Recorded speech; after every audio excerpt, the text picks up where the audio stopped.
بسم اللہ الرحمن الرحیم۔ اسلامی واقعات اور تاریخ سے ریلیٹڈ ویڈیوز دیکھنے کے لیے ہمارے چینل کو سبسکرائب کر لیں۔ صلاح الدین ایوبی تھک ہار چکا تھا، جیت کی ہر امید دم توڑ چکی تھی۔ رات کی تاریکی میں زخموں سے چور ایوبی کا گھوڑا مسجد اقصی کی جانب رواں دواں تھا۔ کل کا دن رچرڈ شیردل کی فتح اور مسلمانوں کی شکست پر اختتام پذیر ہونا تھا۔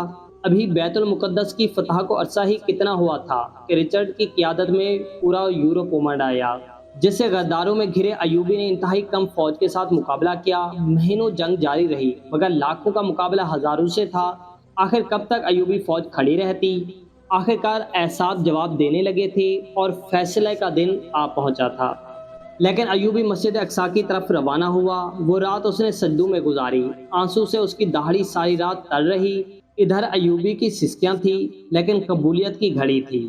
دوسری طرف انگلستان سے قاصد پہنچ چکا تھا، بغاوت ہو چکی تھی، اور اگر رچرڈ واپس نہ لوٹتا تو انگلستان کی بادشاہت جا رہی تھی۔